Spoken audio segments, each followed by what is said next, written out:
Cordial saludo, soy Ernesto Fernández, estudiante de primer semestre de la Maestría en Educación del Uniminuto.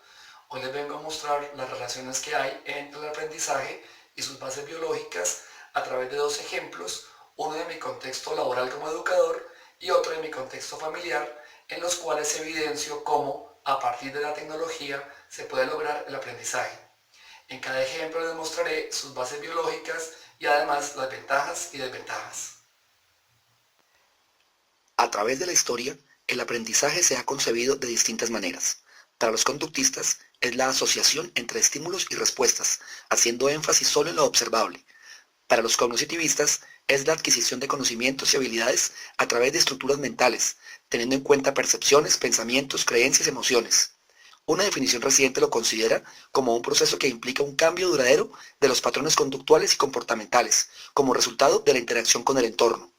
En los años 90, la década del cerebro, comenzó a tener auge la neurociencia del aprendizaje, que estudia las relaciones entre el sistema nervioso, el aprendizaje y las conductas. Desde esta perspectiva, el aprendizaje es un cambio en la receptividad de las células, como consecuencia de conexiones neuronales y redes nerviosas que se crean y se fortalecen. El cerebro ha sido dotado de habilidades de tipo cognitivo, emocional, social, moral, físico y espiritual, y es en él donde debe darse la transformación.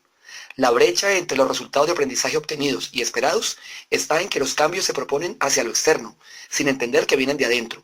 Las emociones y sentimientos, al igual que el raciocinio, surgen de procesos cognitivos y por lo tanto ya no es aceptable aquello de tomar decisiones con cabeza fría, es decir, separando la razón de la emoción.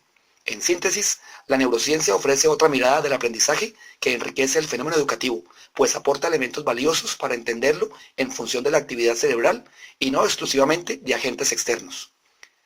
El cerebro es el órgano más complejo, no solo por la inmensa cantidad de neuronas, conexiones, sinapsis y procesos que allí ocurren, sino porque es responsable de elementos que, aunque parecen independientes, están interconectados: raciocinios, emociones y sentimientos. La biología del cerebro es holística, pues si bien es cierto que cada parte desempeña diferentes funciones, ninguna puede trabajar de manera aislada. La corteza cerebral es la responsable del aprendizaje, la memoria y el procesamiento de información sensorial. La formación reticular es esencial para la atención, pues actúa como un filtro de una multitud de estímulos, enfocándose solo en los relevantes. Los lóbulos occipitales procesan la información visual y son importantes para el aprendizaje, porque contribuyen a fijar la atención. Los lóbulos parietales integran la información táctil, los temporales, la auditiva y los frontales, la relacionada con la memoria, planeación, establecimiento de metas, creatividad, resolución de problemas y la metacognición. En la corteza prefrontal, considerada la base del aprendizaje, tienen lugar actividades mentales elevadas y es esencial para los procesos cognitivos. El hipocampo establece la información en la memoria a largo plazo y las áreas de Broca y Wernicke se encargan de controlar y comprender el lenguaje. Como se puede ver, el trabajo del cerebro, en términos de interconexiones, da lugar al aprendizaje. Sin embargo, el desarrollo del cerebro no depende de sí mismo, sino que se ve influenciado por factores externos como la genética, la estimulación ambiental, la nutrición, los esteroides y los teratógenos. Por otro lado, el cerebro tiene un sistema de procesamiento de recompensas y la expectativa hacia estas trae un mejor desempeño y una sensación de autoeficacia que activa una red neuronal que produce el neurotransmisor dopamina, importante para la motivación.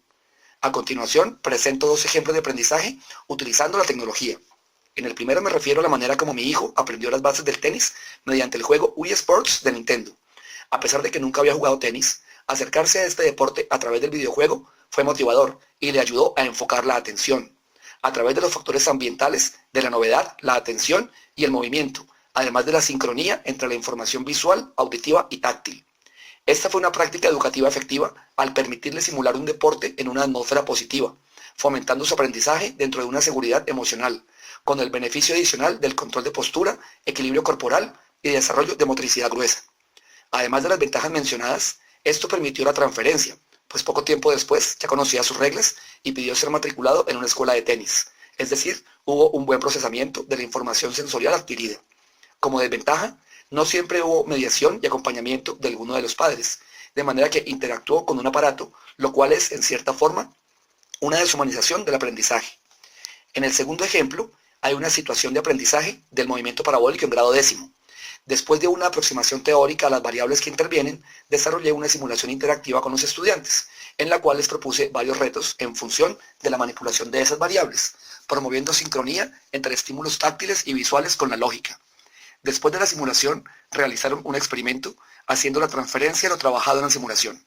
Al finalizarlo, realicé el juego Kahoot, que a través de colores, sonidos, trabajo colaborativo y uso de las TIC, cumplió el papel de motivador y permitió poner en práctica los conocimientos adquiridos en una atmósfera positiva, lúdica y de seguridad emocional.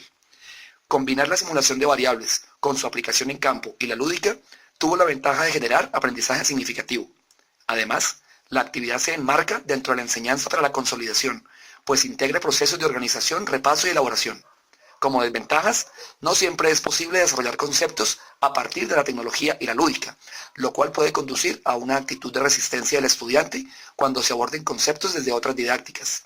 Por otra parte, el diseño, planificación y ejecución de estas prácticas exigen mucho tiempo y la dinámica de las instituciones no siempre posibilita el desarrollo de las mismas.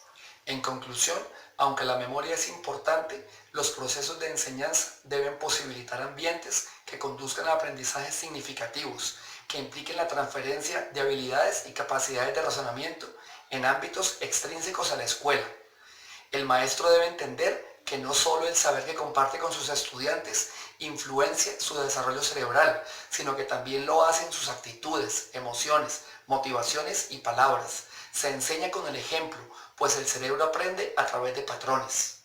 Además, el cerebro cuenta con diversos estilos de aprendizaje, lo cual da al maestro la ventaja de utilizar una amplia gama de alternativas para proponer un aprendizaje visual, auditivo, táctil, lingüístico, lógico y sus combinaciones. Por último, en la medida en que el maestro comprenda el funcionamiento del cerebro, podrá trabajar procesos de aprendizaje más efectivos y significativos para él y sus educandos, y los planeará privilegiando el componente motivacional que influye positivamente en la atención y el aprendizaje.